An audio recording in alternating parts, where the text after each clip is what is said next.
आज से आज की बात का शो आप देख सकेंगे 8:30 बजे से। 17 जून को फ्रांस में G7 की बैठक है। इसमें अमेरिकी राष्ट्रपति ट्रंप भी शामिल होंगे और डील के बारे में अपने सहयोगियों को भी बताएंगे। इस सम्मेलन में पीएम मोदी भी हिस्सा लेने वाले हैं। पीएम मोदी पहले ही फ्रांस पहुंच चुके हैं।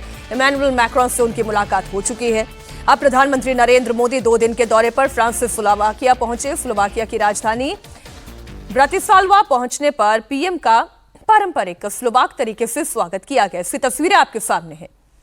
प्रधानमंत्री मोदी को ब्रेड और नमक भेंट किया गया। एयरपोर्ट पर पीएम मोदी ने स्लोवाकिया में रह रहे भारतीयों से मुलाकात भी की। इस दौरान भारत माता की जय, मोदी मोदी के नारे भी लगे। पीएम मोदी आज स्लोवाकिया के राष्ट्रपति और प्रधानमंत्री से मुलाकात करेंगे। कई द्विपक्षीय मुद्दों पर बातचीत संभव है। इसके पीछे का इतिहास भी जो है वो लगातार आपको हम डिटेल दे रहे हैं, क्योंकि 1993 में चेकोस्लोवाकिया से जब ये अलग हुआ था तब से लेकर आज तक अभी तक कोई भारतीय प्रधानमंत्री सजनची स्लोवाकिया के दौरे पर नहीं गया था। तो जब हम B2B की बात करते हैं तो उसमें तो प्रधानमंत्री नरेंद्र मोदी की कोई सानी नहीं। वो तो ये कोशिश करते ही हैं कि person to person, business to business, ये जो है वो हर देश के साथ भारत का अच्छा बेहतरीन रहे। लेकिन ये जो जंग खत्म होने के आसार दिखाई दे रहे हैं, हॉर्मुज़ का संकट खत्म होने का आसार है, तेल की कीमतों में गिरावट आ रही है, कितना लार्जर इम्पैक्ट है ये? देखिए, बहुत बड़ा लार्जर इम्पैक्ट है। अगर भारत के पर्सपेक्टिव से देखें तो एक तो है कि तेल की कीमतों में ऑलरेडी $80 प्रति बैरल आ गया है। दूसरी देखिए, इसमें एक और भी है कि हॉर्मुज खुलने के साथ साथ चाइना ने क्या किया है कि लगभग 3.5 मिलियन बैरल पर डे जो वो मंगवा रहा था, उसकी कटिंग 11 मिलियन से 7.5 पे आ गया है। उससे हुआ है यूरिया पे एक्सपोर्ट चाइना ने खोल दिया है। तो अभी मॉनसून आ रहा है, खरीफ के फसल में आपको चाहिए यूरिया चाहिए, बिल्कुल, तो उसकी कीमत जो है बिल्कुल अभी जो वॉर के पहले थी वही उसके आसपास ही है। तो कुल मिला के भारत जो इस बात को लेके एक शंका थी कि हो सकता है कि यहाँ पे आर्थिक समस्या आए खेती को लेके और बाकी चीज़ों में भी, सप्लाई चेन को लेके, वो ठीक हो रहा है और दुनिया में भी इसका असर दिखेगा। उसके साथ जहाँ तक स्लोवाकिया की बात देखें तो सही बात है कि इसकी पृष्ठभूमि है कि ये लोग सोवियत ब्लॉक के चेकोस्लोवाकिया कंट्री थे। चेक और स्लोवाक अलग हुए तब से कोई भी भारत से बड़े जो हैं प्रधानमंत्री, राष्ट्रपति वहाँ नहीं गए हैं।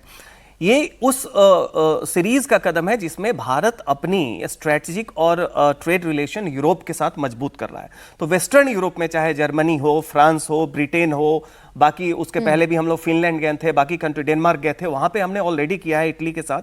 उसके साथ ये देखिए पूर्वी यूरोप के साथ भी ये पहले छोटे छोटे देशों के साथ कि हमारा जो बायलैटरल ट्रेड है वो अगले 5 साल में वो डबल हो जाए और उसके साथ बाकी हमारी टेक्नोलॉजी की और बाकी और भी जो हमारे लिए जरूरी चीज़ है उस पर आदान प्रदान हो। तो ये भारत का जो ट्रंप के साथ हमारा G7 में होगी बात, और सबसे बड़ी जो चिंता पूरे देश की है और भारत की भी है वो टैरिफ वॉर की। कि ट्रंप की एक आदत है कि जैसे ही वो एक समस्या से उबरते हैं वो दूसरी समस्या को पैदा कर देते हैं। तो वैसी स्थिति में निश्चित तौर पे जो टैरिफ वॉर की एक आशंका है अमेरिका से, उसमें क्या है कि आप अपने डाइवर्सिफाई करें ट्रेड रिलेशंस को और उसको कंपनसेट करने की कोशिश करें। आपको लग रहा है ये डोनाल्ड ट्रंप और प्रधानमंत्री नरेंद्र मोदी की कोई बायलैटरल मीटिंग होगी? ऐसी कोई इंफॉर्मेशन नहीं है, पर मुलाकात तो होगी ही।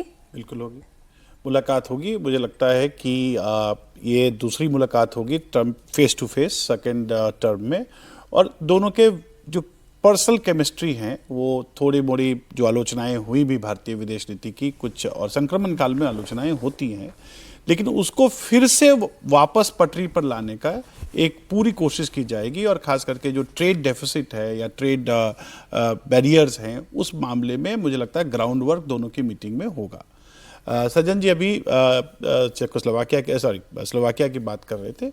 मेरे ख्याल से एक समय था भारतीय विदेश नीति में ये एक सोच बन रही थी, खास करके उदारीकरण के बाद, कि शायद भारत जो है वो पूर्वी यूरोप से पश्चिमी यूरोप की तरफ बढ़ेगा, लेकिन वो बहुत कामयाब नहीं हो सका।